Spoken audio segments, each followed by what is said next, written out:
நம்ம பார்க்கக்கூடியது சர்க்கரையினால ஏற்படக்கூடிய பாதிப்புகள். ஏன்னா சர்க்கரை நோய் அப்படிங்கிறது எல்லாருக்குமே தெரியும். இன்சுலின் குறைபாடுனால சர்க்கரை நோய் ஏற்படுது அப்படிங்கிறது எல்லாருக்குமே தெரியும். பட் உண்மையில இந்த இன்சுலின்ங்கிறது என்ன? இன்சுலின்ங்கிறது ஒரு ஹார்மோன்.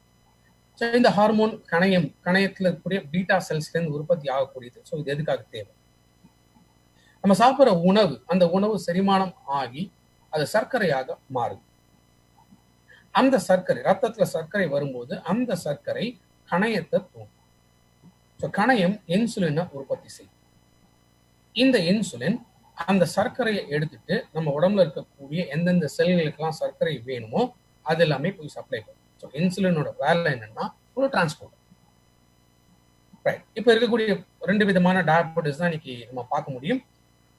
ஒன்று டைப் 1 அப்படின்னு சொல்லுவோம். டைப் 1 அப்படிங்கிறது இன்சுலின் ஊசி போடுறவங்கலாம் டைப் 1ல இருப்பாங்க. டேப்லெட்ஸ் எடுக்கிறவங்களாம் டைப் 2ல இருப்பாங்க. 2 விதமான காரணங்கள் ஏற்படுறதுக்கு என்ன மாதிரியான பாதிப்பு. இன்சுலின் சுரக்காம இருக்கிறது என்ன காரணம்? நம்ம சாப்பிட்ற உணவு செரிமானம் ஆகலை. ஸோ உணவு செரிமானம் ஆகலை அப்படின்னா அது சர்க்கரையாக மாறலை அப்படின்னா அது கணையத்தை தூண்டாது. கணையத்திலிருந்து இன்சுலின் உற்பத்தி ஆகாது. இதே நிலை தொடர்ந்து ஏற்படும் போது கணையத்தில் இருக்கக்கூடிய பீட்டா செல்ஸ் எல்லாம் டேமேஜ் ஆக ஆரம்பிக்கிறதுனால ஸ்டேஜ்ல இந்த செல்ஸ் இன்சுலினை உற்பத்தி செய்ய முடியாது. இதுதான் டைப் 1 டயபெட்டிஸ்.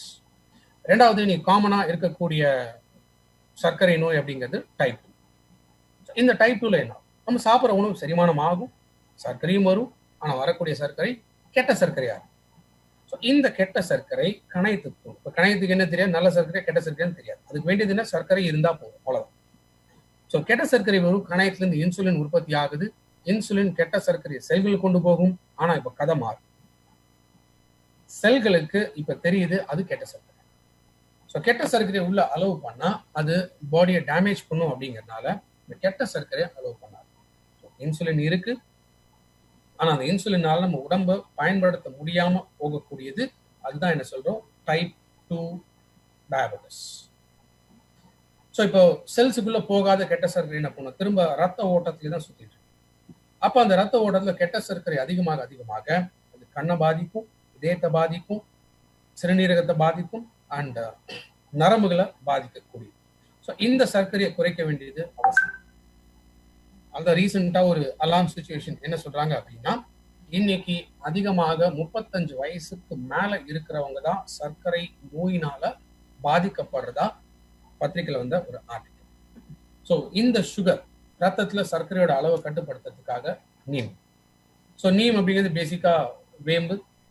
நீம் எடுக்கிறதுனால இது ரத்தத்துல இருக்கக்கூடிய சர்க்கரையை கட்டுப்படுத்தி சர்க்கரையோட அளவு நம்ம பாதிக்காம தடுக்கும். நீம்க்கு ஒரு நல்ல விஷயம் என்ன அப்படின்னா, நோய் எதிர்ப்பு சக்தியை அதிகப்படுத்தக்கூடிய தன்மை உண்டு. முகப்பொரு, அதாவது சருமத்துல வரக்கூடிய நோய்கள் வராமல் தடுக்கக்கூடியது, வாய் துர்நாற்றம் ஏற்படாமல் தடுக்கக்கூடிய. அதனால நம்ம டென்டஷூர் டூத் பேஸ்ட்ல நீம் அண்ட் க்ளோவ் இது 2மே கொடுக்கும். ஸோ நீம் எடுக்கிறதுனால இன்ஃபேக்ட் இதுவும் மலேரியா சிம்டம்ஸ், அந்த ஃபீமேல் மஸ்கிட்டோ, ஸோ அந்த மஸ்கிட்டோ அதனால அதோட கடிப்புனால ஏற்படக்கூடிய மலேரியா சிம்டம்ஸ் வராம தடுக்கிறதுக்கும் நம்ம பயன்படுத்தலாம். ஸோ இது எடுக்கிறதுனாலுமே தலைமுடியோட வளர்ச்சியும் இருக்கும். ஸோ ஸ்கின்ல ஏற்படக்கூடிய முகப்பொரு, இந்த பிளெமிஷஸ், இந்த மாதிரி பிரச்சனைகள் வராமல் தடுக்கலாம். இதயம் சம்பந்தப்பட்ட பிரச்சனைகள், மலச்சிக்கல், வயிறு உபசமா இருக்கக்கூடிய ப்ளோட்டிங், இந்த மாதிரி நிறைய கண்டிஷன்ஸ், இந்த பிரச்சனைகள் வராமல் தடுக்கக்கூடியது நீம். ஸோ நீம் ஒரு நாளைக்கு 3 கேப்சூல் சாப்பிட்ட பிறகு எடுத்துக்கலாம். இன்னைக்கு நம்ம பயன்படுத்தக்கூடிய வெள்ளை சர்க்கரை, தொடர்ந்து 10 வருஷம் இந்த வெள்ளை சர்க்கரை பயன்படுத்தினா கணையத்துல டேமேஜ் ஆகுது.